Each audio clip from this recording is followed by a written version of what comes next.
Well, I see a lot of people in red, white, and blue.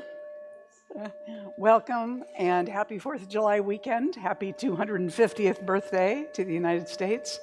I'm Reverend Mary Murray Shelton. I'm the community spiritual leader here. I'm glad to welcome you. Where is everyone this morning? And those of you that are here online, welcome, welcome as well. We're glad that you're with us today so that we can celebrate with you. One of the things that we do at the, One of the things we do at the very beginning of the service is make sure that everybody gets a hello and a greeting. So please stand up, walk around, introduce yourselves to people you don't know, welcome those you haven't met before, and just take a few minutes to make everybody welcome. Those of you at home, go ahead and do the same thing for yourself. Give yourself a hug. Pour another cup of coffee. We'll be back in just a moment to sing the opening song.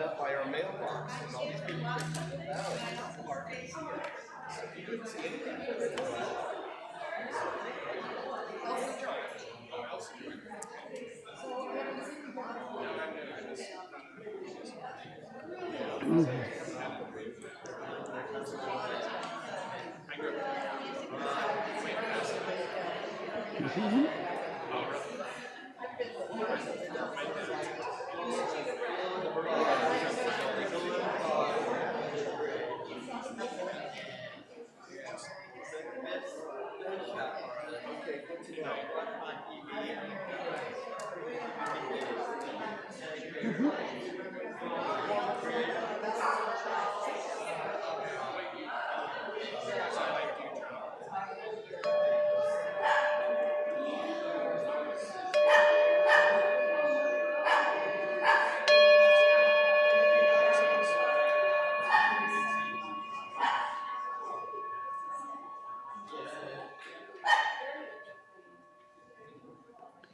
All right, come on back and take your seats.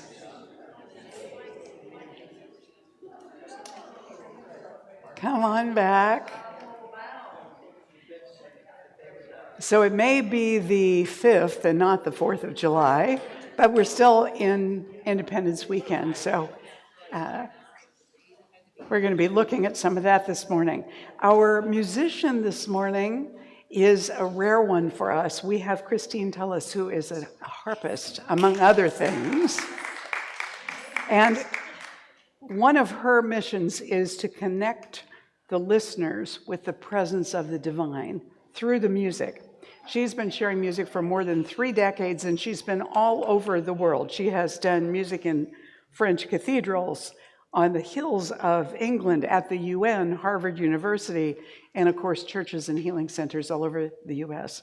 She's also the founder of the Sound Healing Temple Arts in San Rafael. So she offers healing sessions and musical experiences there.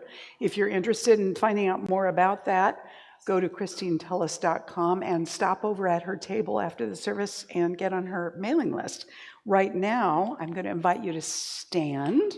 Oops, yes. And as we prepare to sing, let's welcome Christine back this morning. Woo-hoo!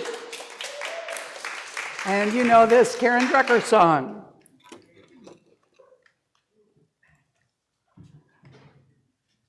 All right, our beloved Karen Drucker. Yes. This beautiful song. Okay, enjoy.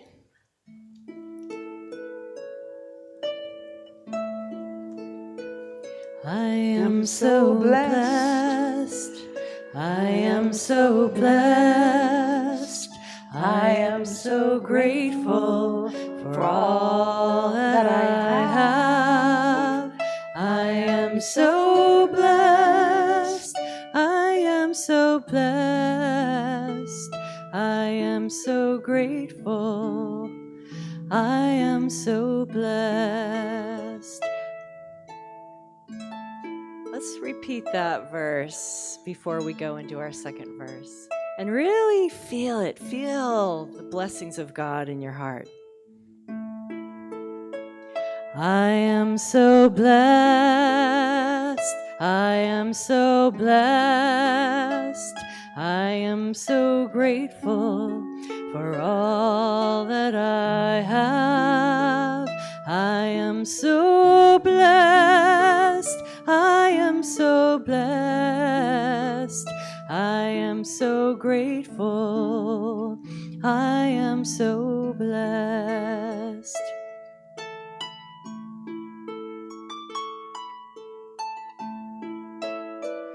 We are so blessed. We are so blessed. We are so grateful for all that we have. We are so blessed. We are so blessed. We are so grateful. We are so blessed. One more time. We are so blessed. We are so blessed. We are so grateful for all that we have. We are so blessed. We are so blessed. We are so grateful. We are so blessed.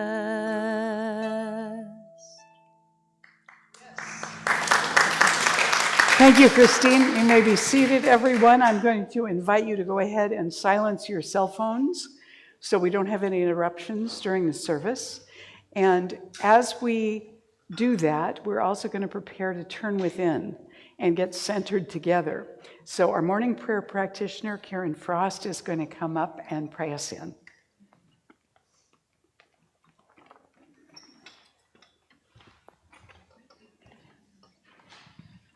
Welcome, everyone.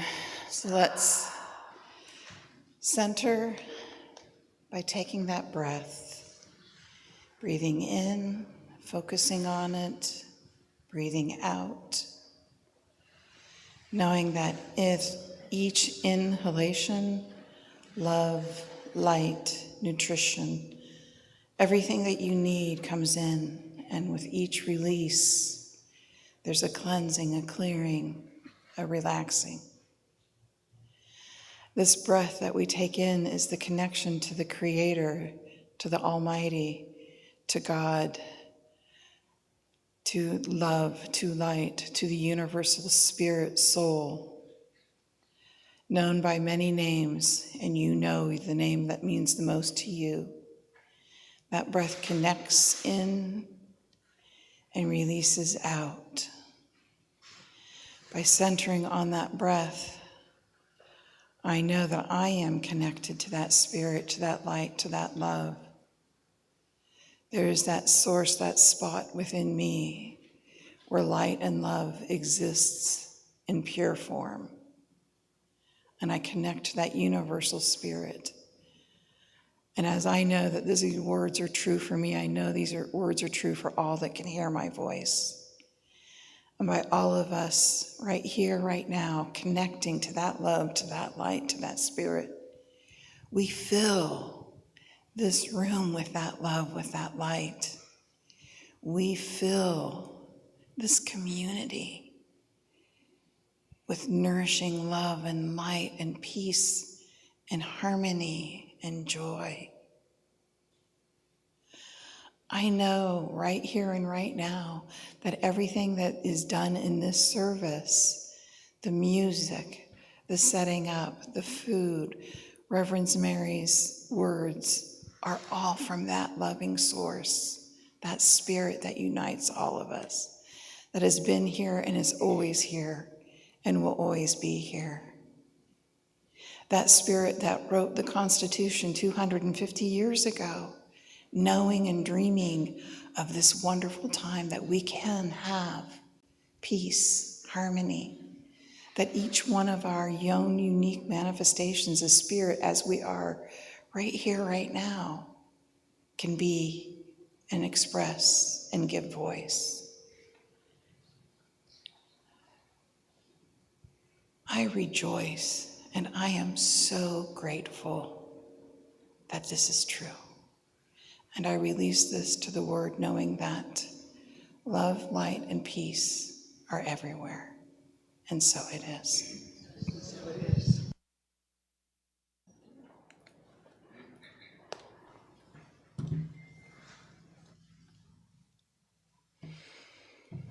Yes, 250 years ago, something happened in the world that had never happened before. A government based on spiritual principles, love, liberty, freedom. It was an experiment, and here we are, continuing on with this vision. So this song is called We Are Love, and one of the primary ideas in it is that we are here to love each other, to love and receive love from our divine creator, and to allow that divine love to flow through us, to and through us, to serve each other and all of life. So I hope you enjoy it.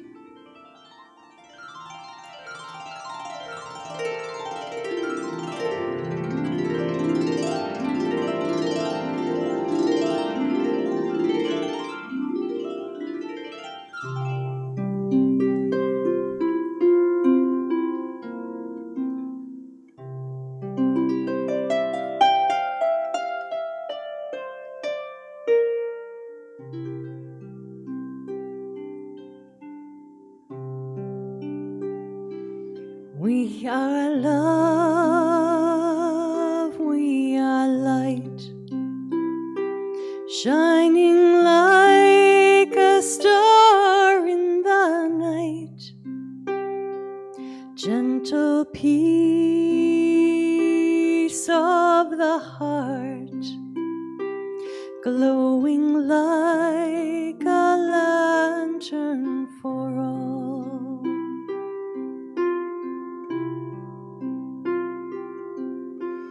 Love, sweet love, most precious gift of all, free to give and to receive, from the divine to and through us, radiating like the sun, feeling grateful and blessed as we serve life. We are love, we are light, shining like a star in the night, gentle peace of the heart, glowing like a lantern for all.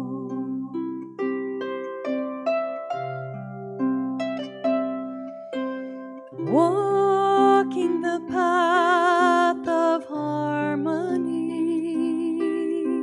remembering to let go and trust the flow, following our guidance, radiating like the sun, feeling grateful and blessed as we serve life. We are love, we are light, shining like a star in the night, gentle peace of the heart, flowing like a lantern for all.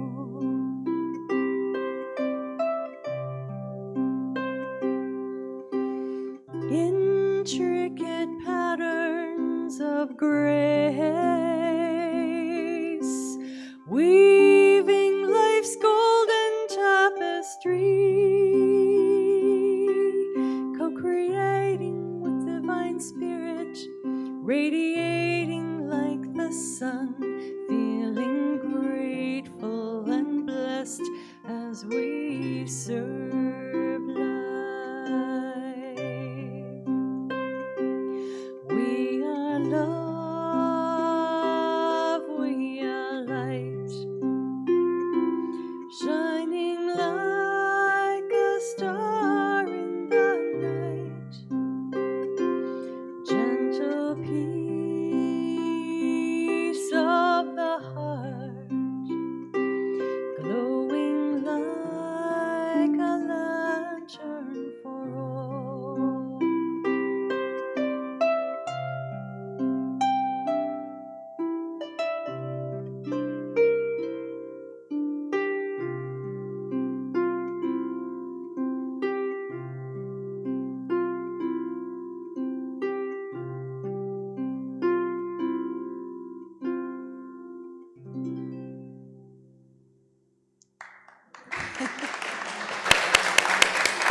you.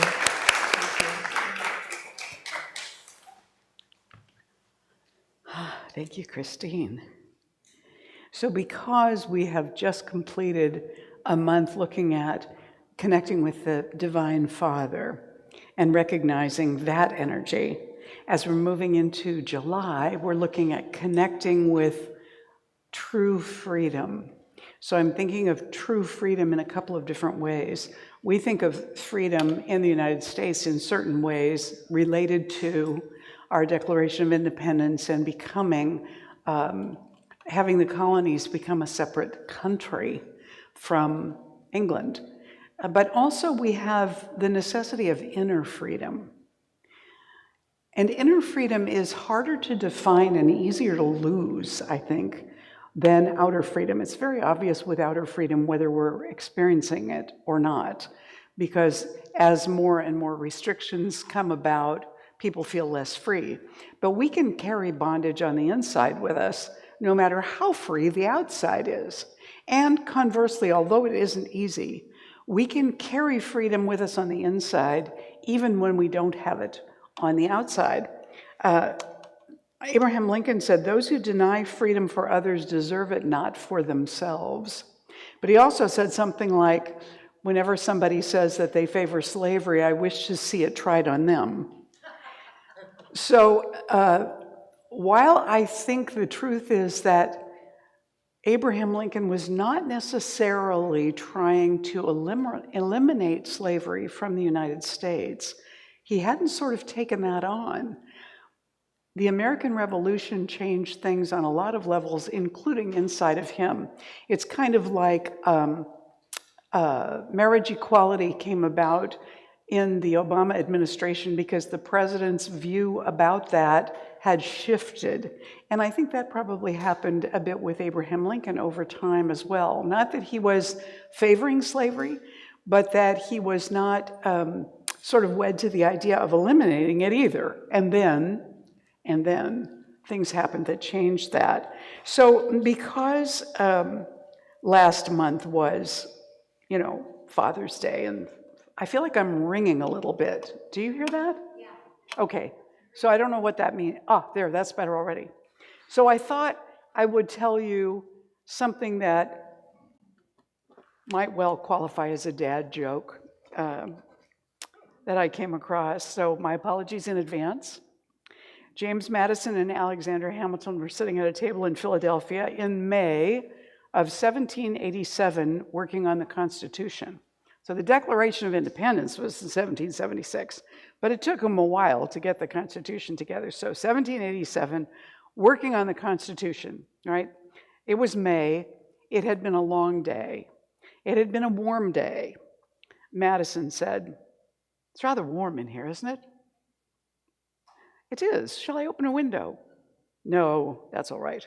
I shall remove my jacket, roll up my shirt sleeves." "A good idea," Hamilton said. "Shall we include that in the Constitution?" Madison, "What? That we may remove our jackets and roll up our shirt sleeves whilst we work?" Hamilton, "Yes, but that doesn't sound well stated, does it?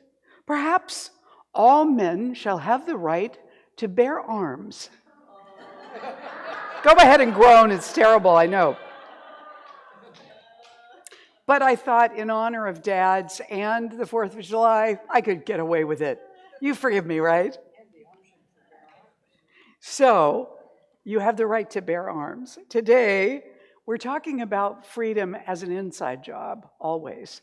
So, as I was saying earlier, regardless of how free we are or are not on the outside, we always have a choice about what we believe, what we expect, what we hope for, what we're focused on, what we cultivate inside ourselves. That's still available to us. It may not be easy to do that in a restrictive society, but when we step into that, when we decide to choose that, we become way showers. And even beyond that, we begin to cultivate a greater sense of peace and spaciousness and harmony inside ourselves in that process. So I wanted to look up and ask myself, well, what about freedom and liberty? Are those really the same things, because we use those two words interchangeably, really, a lot when, and even in all the quotes I was looking at yesterday. So I said, well, what's the difference between freedom and liberty? And this is what I found, that freedom is the personal, innate ability to speak, act, and think without constraints. So those constraints could be inner or outer. So freedom is our ability to be ourselves freely without constraints. Liberty is attached more to our lives in society, in a culture. So that definition is the responsible exercise of one's freedom within a structured society bounded by the rule of law and respect for the rights of others. So in order for us to have true liberty, what the definition tells us is that liberty is that we act with awareness of our effect on others. So whereas freedom says, here it is, go for it, without constraints, liberty requires us to take on responsibility and a recognition that we live in a society and we want to have respect for the rights of others as well. Okay, but that's the outer expression. What is the inner expression?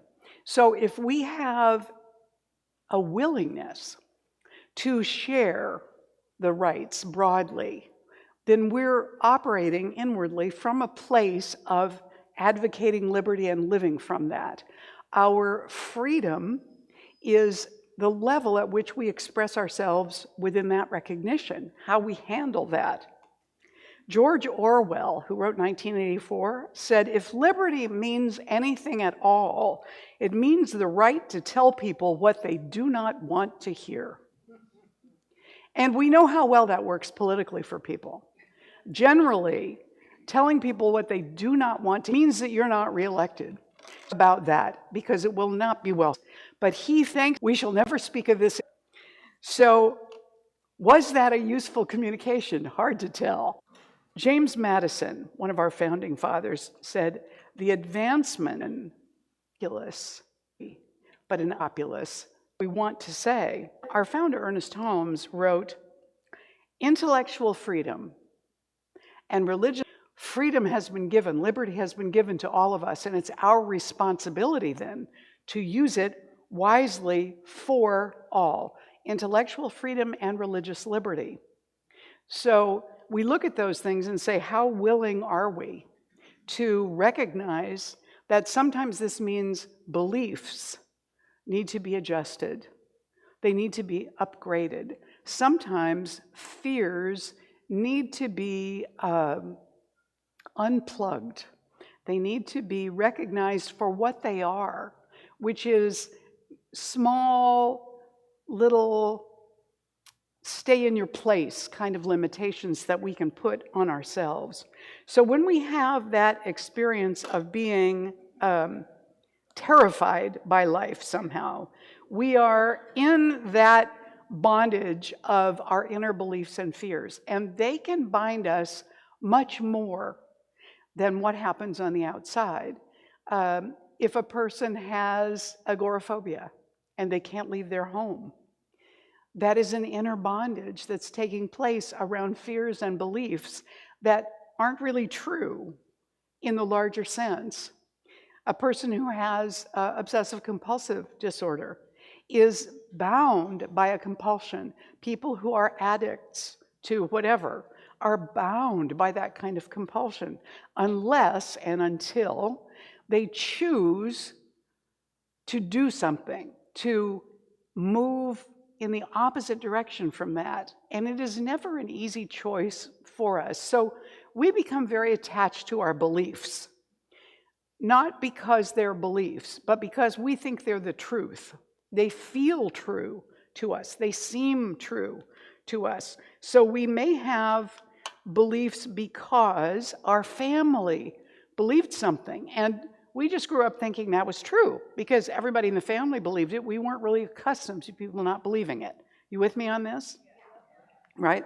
We may acquire some beliefs over time, from our experiences of life, from movies, from television. We may consider things, or we may buy into something because we're seeing a lot of it, we're hearing a lot of it. It might be from friends or clergy or teachers or clubs that we're part of, and we begin to take on those beliefs.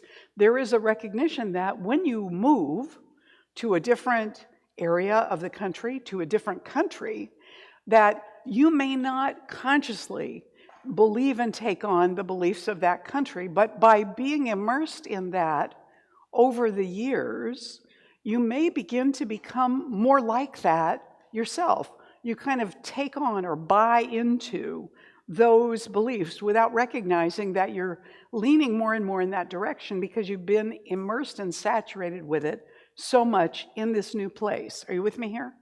Yeah? Okay, so our beliefs become our mind's map of reality.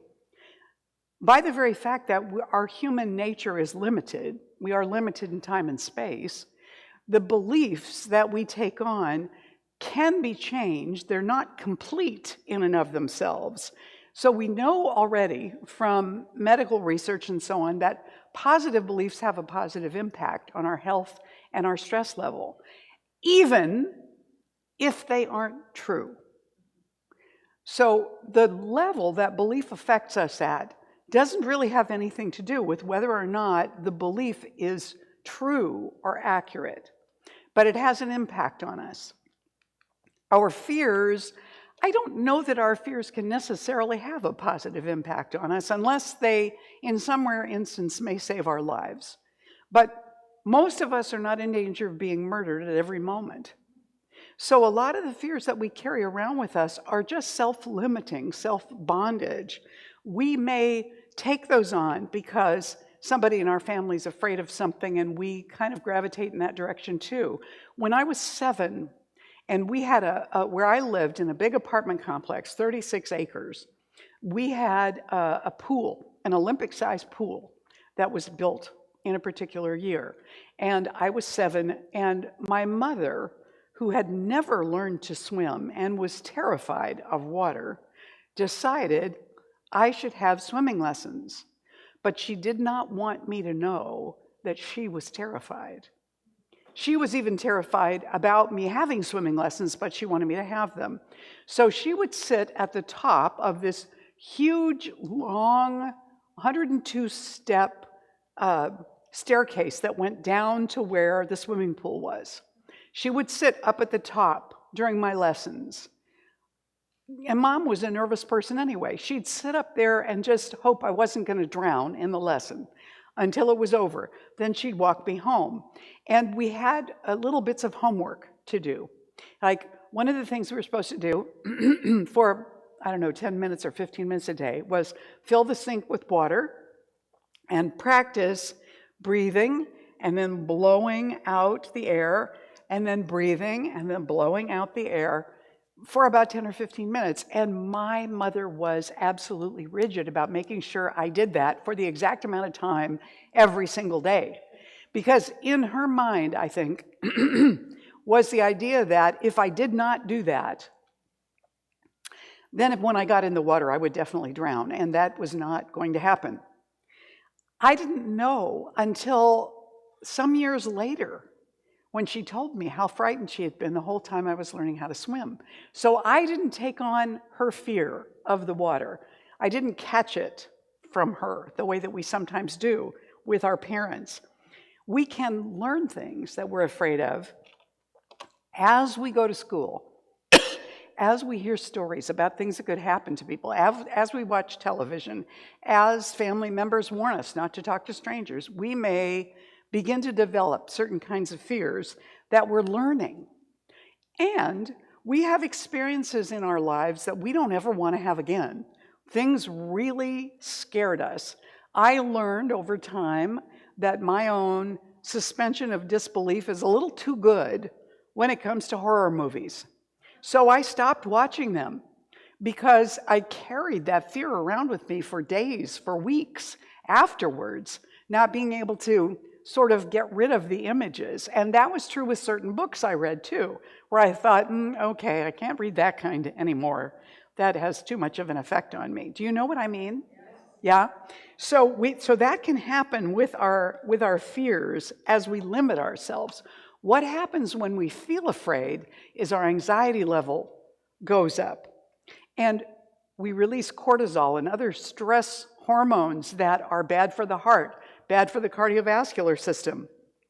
They can diminish our longevity or our health. The weird thing about this is that we have a choice all the time about whether we're going to step into those fears. I stopped watching those movies because I didn't want to plug into that. I don't know, that's a limiting behavior also. I didn't have the freedom to go and watch a horror movie because of the effect that it had on me, so I chose not to. That was a limitation, but maybe it gave me more freedom in a different way because I wasn't walking around being terrified all the time. So, when I have that opportunity, Thomas Paine said, "He that would make his own liberty secure must guard even his enemy from oppression. For if he violates this duty, he establishes a precedent that will reach to himself." So that's a challenge that says, when you're afraid of something, if you want to guard your own liberty, that which you wish for yourself, you also need to support for even your enemy. Because if you don't treat your enemy in the way that you would like to be treated in a similar situation, eventually you find, on some level, you wind up in a similar situation where you get what you put out. It comes back.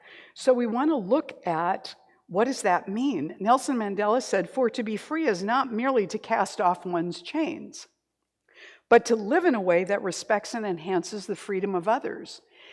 Just like the definition of liberty, in the world that we live in, we have a certain responsibility, if we value freedom and liberty, to ensure it for each other, to object to limitations on freedom and liberty, and to live into it, which may mean that we have to upgrade our beliefs, to make space even for people that we disagree with or disapprove of or who scare us, to also stand for their freedom at the same time. It's a little paradoxical, but it requires us to up-level our beliefs and hopefully, on some level, also our fears. We may need to personally have, good boundaries, but still stand for others' freedom.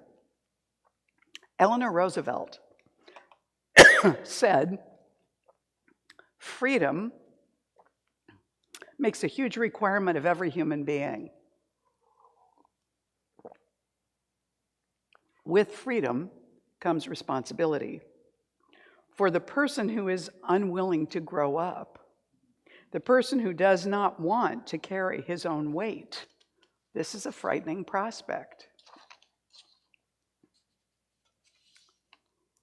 For some reason, this is stuck in my head, and I don't want to say it, so I'm going to. Because you're free. I'm going to exercise the freedom to say something people may not want to hear, or I may not want to say, but I'm going to say it anyway. And feel free to disagree with this, of course, too, but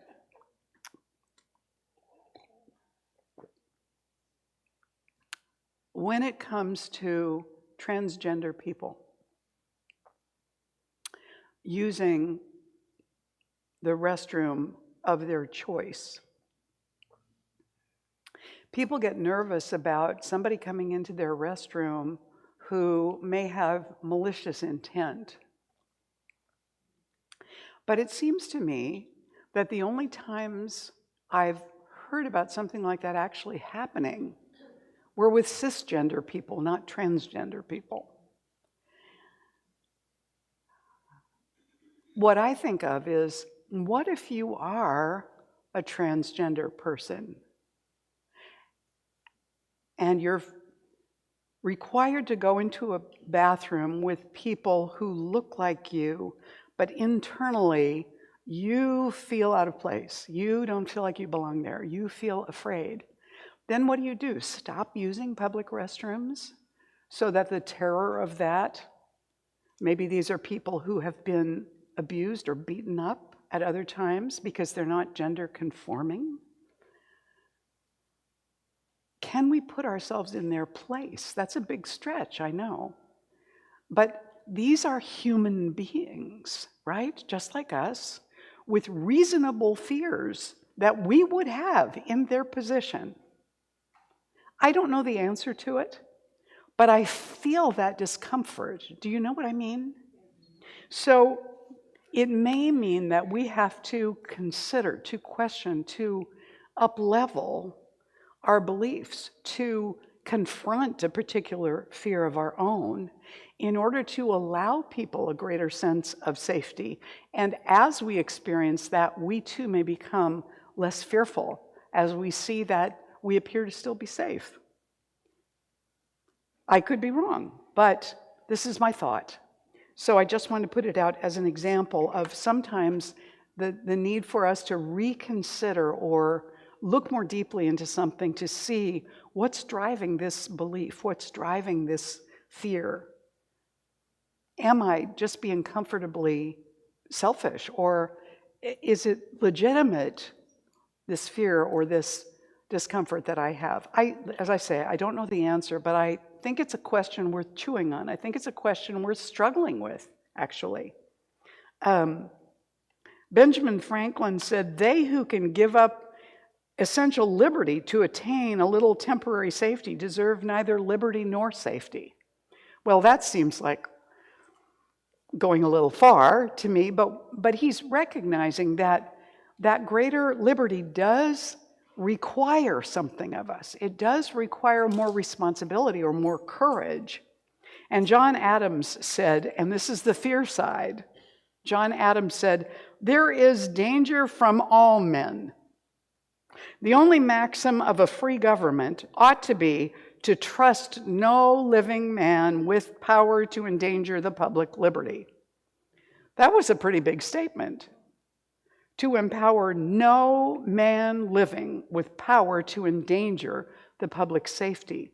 And I don't know what he thought that alternative was, but he's speaking about guarding liberty with a certain concern for the future of freedom, for the unfoldment. Now, when we're looking at freedom as a choice, then, and saying, how can we reclaim that?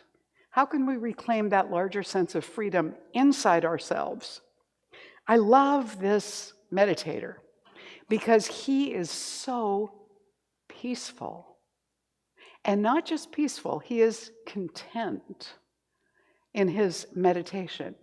He has entered into a realm of freedom and comfort and liberty. Now, how do we do that? Well, first of all,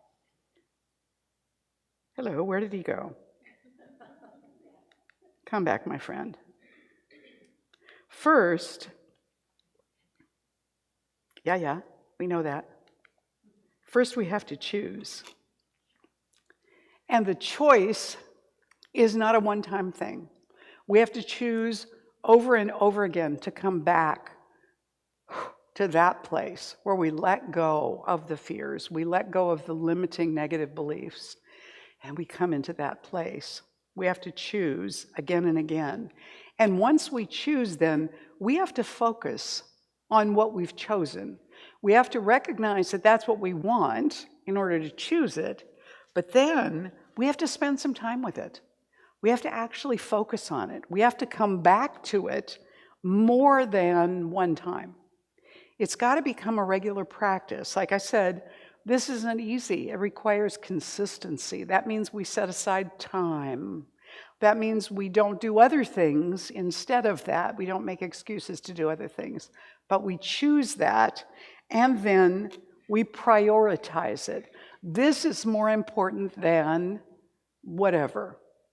This refocusing on balance and wholeness and freedom and love and connection, this is more important than getting dinner started, or this is more important than whatever it was I thought I wanted to read or finish before I went to do the next thing, to stop and do this instead. And then we need to repeat it. So we choose and we focus. We make that a priority. And we do that again and again and again.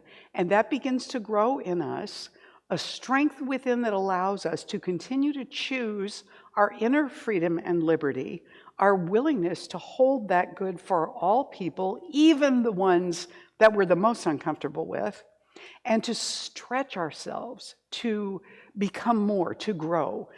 And it requires repetition because in the process of repetition, it gets easier.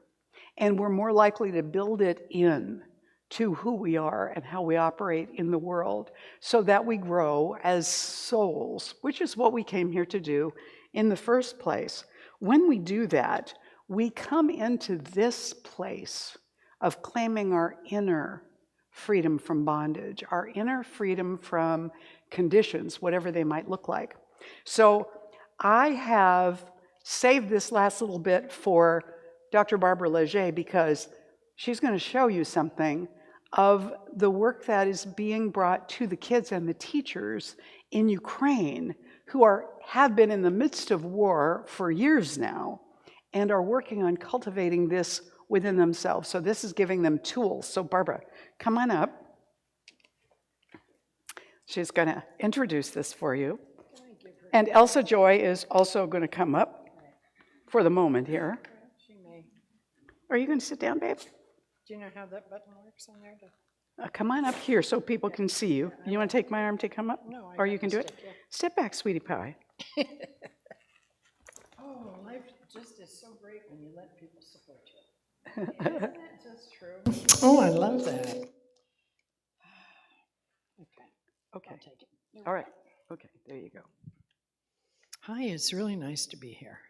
My hometown, my Set this up. favorite perch, the one that you gave me 25 years ago, because that's how long I've been there in Ukraine. I have 2 or 3 minutes, and then we're going to share something that we do in Ukraine that we're getting ready to do. So first, I want to thank this community for the untold miracles that have happened because of you. And you. And Jet. And Deborah. And Joe. And Linda. And Jim Homa. And Rick Wald. And all of you. Frank. The people that have touched our lives in all the little ways. You may not even know what's been done because of you. You may not begin to imagine. And if I had a few days sitting with you, I could share stories that would just make you weep with joy, like I do. So, there's a piece of paper on the table, which looks like that. And the table, the Opportunity Ukraine Club, as we call it now, the partnership table, is over there the first Sunday of every month. And when I can, I get here for it.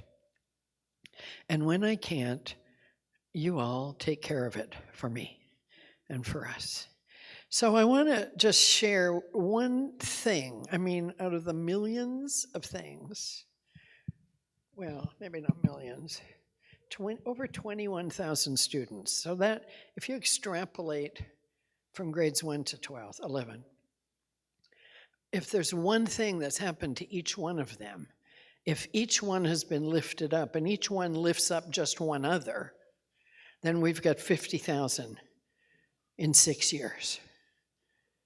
And that is an exponential growth that we are right now on the tipping point of, where that 50,000 that we have can become 500,000 very quickly, because we have been welcomed into and invited into the education department of the country.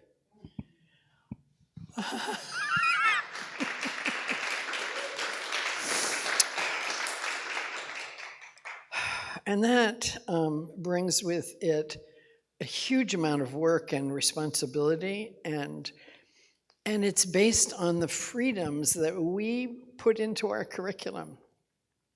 I've been coming here for, as you have, 20-something years, 25 since I left here, but I come, and every once in a while there's a particular talk that Reverend Mary does that makes me want to have a conversation group afterwards. And I've said that because there's so many themes. This was one of them. Because for me, citizenship was one of my favorite topics in all the curriculums that we would do. And long before the invasion, citizenship was the second to last week.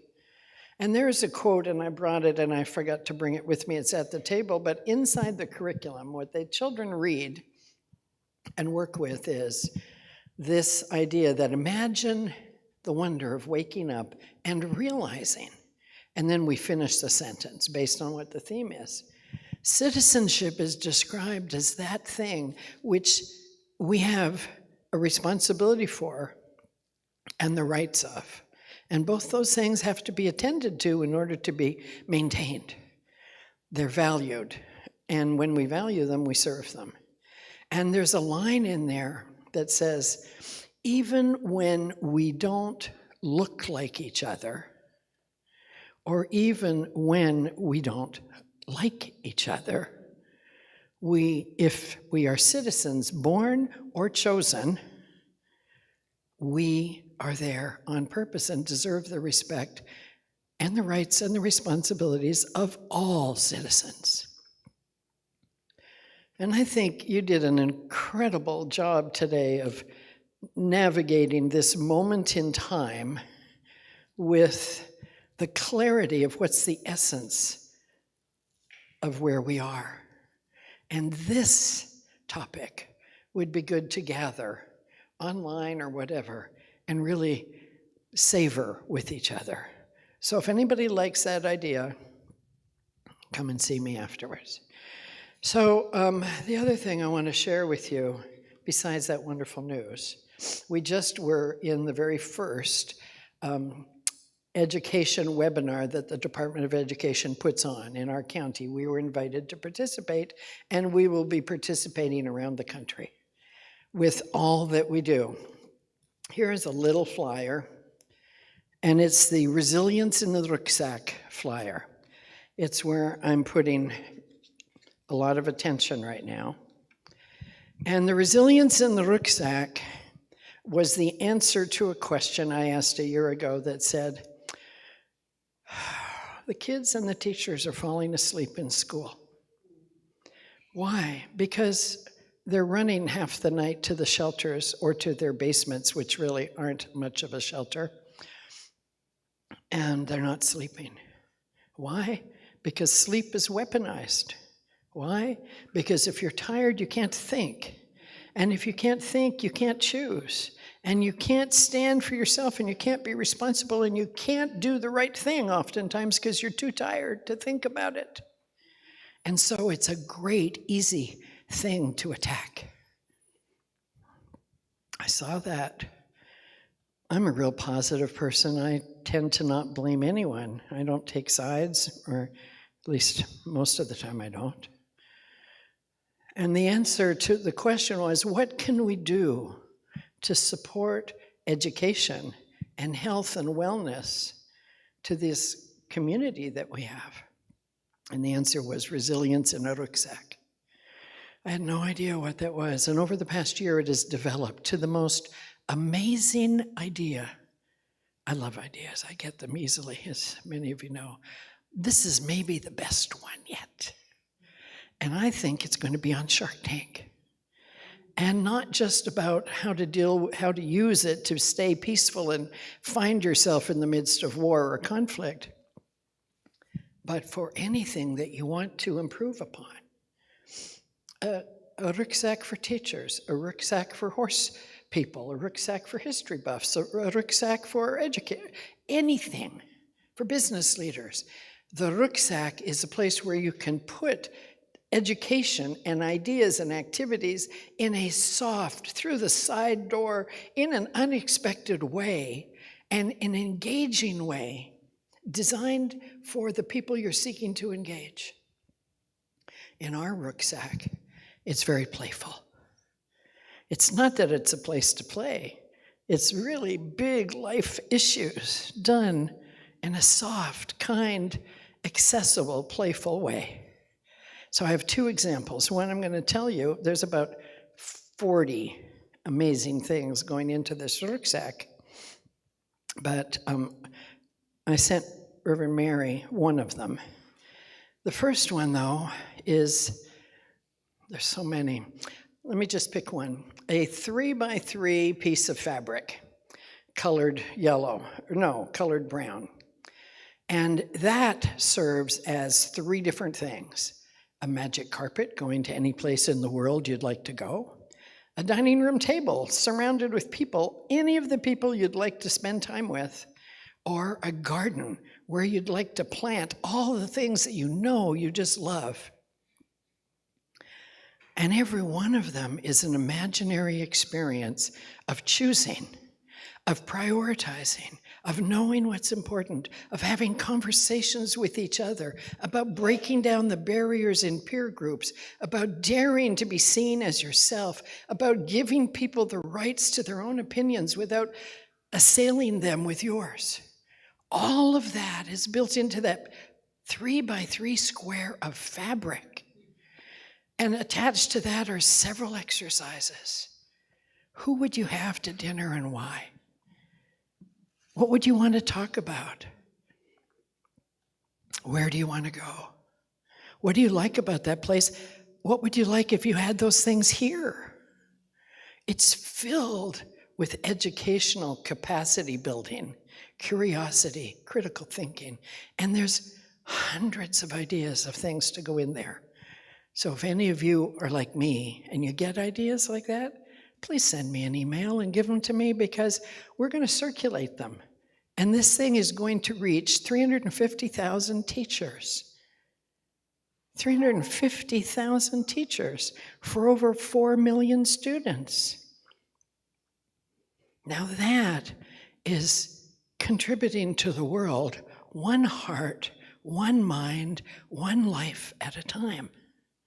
Just like we do, but in a different context. And it keeps me way more busy than I really think I should be. But there's nothing else I want to be doing than this. And so please visit us at the table.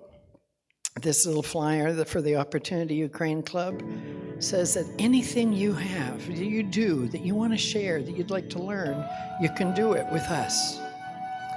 So this is something our young college students developed.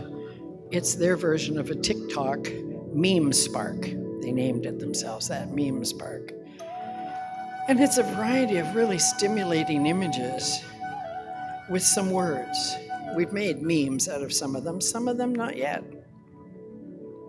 The idea is that it goes to the teacher, and in the classroom it can be on the monitor, but in the bomb shelter it can just be on her phone, and she can send it to every student through Telegram. There it is. So let's open it up and look. This one here, the heart and the blue squiggly. A boy in 3rd grade 25 years ago drew that picture and gave it to me. And I use it almost in every class. The idea of Meme Spark is to look at this image and look at the words, if it has one. Potenza, a local artist, made this picture of the heart of Ukraine. So the idea is look at these pictures, and then the teacher stops the music and says, Ivan, what's it mean to you? And Ivan gets to stand up and extrapolate what that picture and what those words mean to him. And then he gets to pick Yulia or whoever he wants to do the same thing. And what it does is it has them look at things, my granddaughter, her mom, her dog. It has them look at things and feel things. Look at the beautiful countryside. It has them talk about stuff that's hard. That's the word peace. Made with our curriculums. Those are our little books making those letters. This is an art piece. We have an illustrator who created that as our symbol. Now, today, kids can't go into the fields because they're all mined. But we can remember what it's like and what it could be like. This is a simple little tool that goes into a bag that the teacher puts on when the air siren goes off. And she has 2 hands to bring her kids there. And when they're there, they get to do things like this that shift their attention from the fears and the things from outside. And this is Elsa Joy, my little constant companion. So these are the kinds of things that I wake up thinking about and doing and creating. And this is how we are breaking down the barriers. And the most incredible thing that's happened in our 6 years of working with the Understanding Peace Project in Ukraine, creating it here, sharing it, doing it there, is that teachers and children's relationships have changed. If you go onto our website, you can read teachers saying things like, I used to love to come to school. I like being a teacher, but now I run to school because my children and I are learning together something that is changing our life. We have love and respect, and I realize education is more than just teaching. Education is creating a safe space where people are free to be themselves. And that's what I want to share with you on this auspicious weekend of freedom. In the midst of war, anything is possible. Thank you, Barbara. Thank you, Elsa Joy. Up and down, sweetie pie. So let's go ahead and anchor this within in prayer. Recognizing right here and now that there is one life, one infinite presence of intelligence and love that is everywhere, in everything, always, and beyond time and space. This presence manifests itself as everything, including us. So right here and now, I speak this word for all of us present here, and all those present online, and all those watching this in the future, that the presence of freedom does not depend on the outside, but the inside. And so I claim for each one of us now a greater freedom, an increase in our willingness to let go of old beliefs and fears that limit our love and our life. And as these are being gently dissolved, that we are open to the greater understanding of wholeness and oneness that is already present and available to us. That we are increased in courage and inner freedom and liberty. We claim these not only for ourselves, but for all people everywhere with love and grace. I release this word into the creative law of mind and spirit with love. I let it go into the heart of God, where it always has been the truth of every one of us. I simply let it go and let it be so. And together we say, and so it is. Yes. Please stand and join me in the morning affirmation. Today, I choose to celebrate my ability to think and determine what I believe, what I want, and who I am. Regardless of circumstances, I am able to think and to choose beyond the conditions of the moment. And so it is.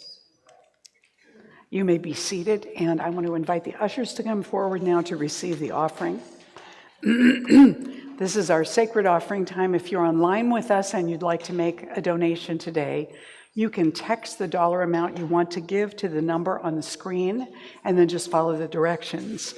For those here present with us, all of you here present and all of you online, you are the gift as well. So not only for whatever gifts you're bringing to give today, but for each one of us and all that Golden Gate has received this past week in prayer, in service, and in donations, we want to bless all of it. So I invite you to put your hands over your heart as we bless the offering and ourselves, saying this together. This gift I give is God in action. I now send it forth to bless and to prosper. I know that everywhere it goes, it is creating a world living in love, one heart and one thought at a time, and so it is.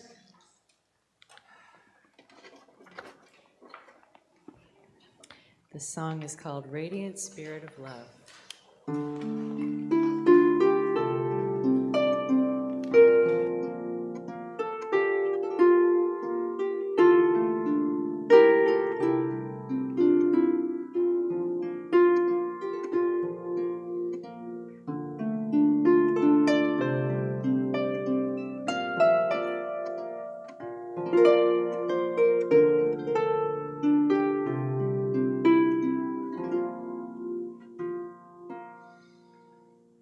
Radiant Spirit of love, you are the core of my being. You whisper secrets of God in the hidden chambers of my heart. Illuminate my vision. Teach me the path of love. Help me embody your beautiful ways, that I might spread your grace. Radiant Spirit of love, Creator, Healer, Guide, open the channels of wisdom in the hidden chambers of my heart. Illuminate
So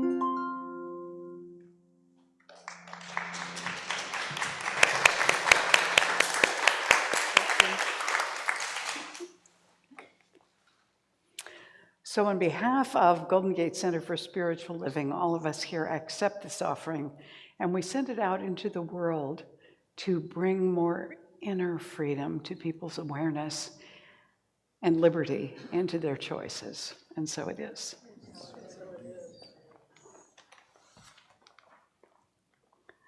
And so, if you are here for the first time this morning, I want to direct you to the table at the back on this side. That's our welcome table. There are all sorts of handouts there. Feel free to take anything you like. Make sure that you get a welcome packet. They're the white envelopes that say welcome on them. Inside, you'll find a blue card, among other things. Take the blue card, fill it out, and give it to Galen, who's waving stuff around back there. And she's going to give you a little book that is our thank you gift for coming and being with us today, called Nourishing Thoughts. And you can also consider that your invitation to come back and be with us in the future. I do want to thank everybody that has helped set up today. We've got this wonderful red, white, and blue altar from the Frost family. And you can tell it's theirs because of the signature gnomes that are everywhere. But also, I love it that the rockets on the two corners flash with lights. They didn't come like that. Randy actually stuffed the little light things in there, and I think that's such an improvement over them doing nothing. So be sure you take a moment to enjoy this altar, and let's thank everyone who helped today, and Christine for her wonderful music, and Barbara for her information for everybody, and all the Ukraine folks. All right. This is the first Sunday in July, and so if your birthday is in July, would you please stand? All right. Yes.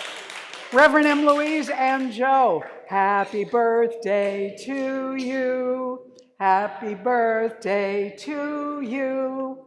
Happy birthday, dear July. Happy birthday to you. And happy birthday, Coco. Yes. As you know from hearing Reverend Dr. Barber this morning, this is Partnership Sunday, and so the Ukraine table is set up over there with all kinds of goodies and information for you to pick up. You can do little encouragement cards for teachers and students over there. If you do that, make sure that you print, because cursive in English is even harder than just regular printed English. And so that'll be available, just short sentences, and decorated any way you want. There are also little pens, I think, over there you can buy, and other things to find out about the whole project. So please stop by the Ukraine Partnership table. Also, our coffee and faith sharing group is coming up this Wednesday at Cafe Aroma in San Rafael, not Santa Rosa, at 10 a.m. on Wednesday, with our prayer practitioner, Leslie Giannetti, facilitating that conversation. The only expense is to buy your own coffee.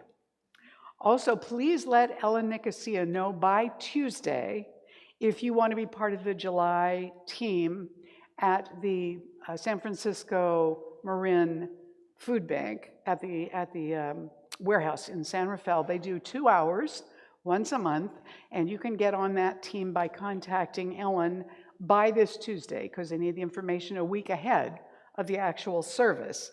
So that service is only 2 hours. It is noon to 2 on July 14th, and you can contact Ellen by text or email or voicemail to let her know that you want to be part of the team. Send her all your info so she can do that. Also, in 2 weeks, I think it's, 2 weeks, we have our summer picnic on the patio, and we're going to be doing it right out here using the grill from the community center. So signups are back on the activity table for what you want to bring to share in terms of food and how you want to help with setup or cleanup. So please check those out, sign up so that, I don't go into panic mode about having enough food for everybody. Really appreciate that. And that brings us back to prayer. So I want to invite the practitioners to surround the room now as we close with prayer, and remind you that we have two practitioners available for you today on the prayer table, Reverend M. Louise and Frank Lang. And so if you would like a prayer for anything going on in your life to help you get more free on the inside, please stop at the table. They will take you privately back here for personal prayer. And if they're not at the table when you get there, just wait. They'll be right back. And so we are going to enfold you in prayer right now. Please turn within as we recognize that one power and presence everywhere around us, not only in the practitioners, but within every one of us. That full, complete presence of the divine is right there. It's all around us, but also within us. So we open our minds and hearts to that presence and its guidance throughout the week this week as we step into this 250th birthday weekend, recognizing that all of the liberty and freedom that we aspire to and that we experience, that we claim and desire to grow into, all of that is present and alive and available within us right now. We claim our greater freedom, freedom from old beliefs and fears. We claim greater freedom for our brothers and sisters everywhere in the world, and we take this seriously. We step into that greater freedom with a sense of responsibility and celebration, and we release this prayer to the law where it is accomplished now. And together we say, and so it is. Please stand and join us for the closing blessing and song right now as we say together, and you can take hands with one another if you wish to do that, but it's not required. I now walk so that whoever walks beside me dwells in the presence of God, and whoever places a hand in mine is lifted, and whoever thinks of me is illumined with God consciousness, for spirit and all people and I are one eternally, and so it is. And here is our closing song. We know this one. Great.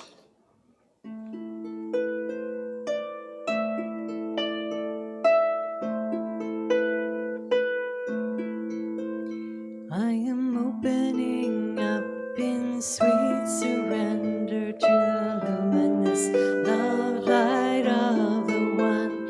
I am opening up in sweet surrender to the luminous love light of the One.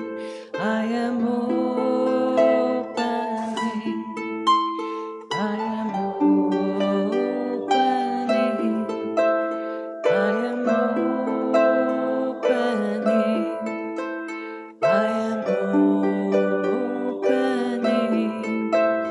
We are rising up like a phoenix from the fire. Brothers and sisters, spread your wings and fly. I'm rising up like a phoenix from the fire.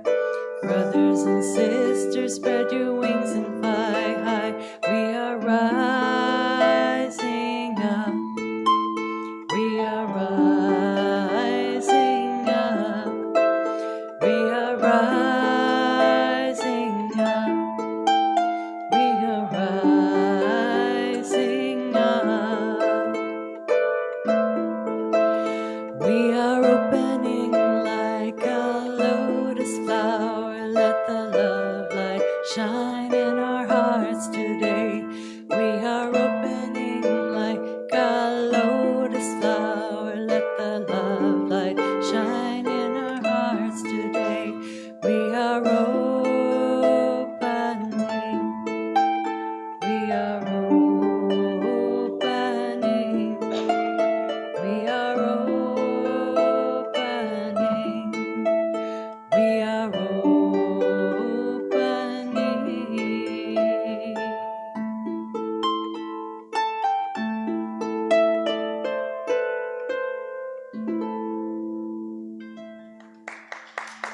Thank you. Thank you so much, everyone.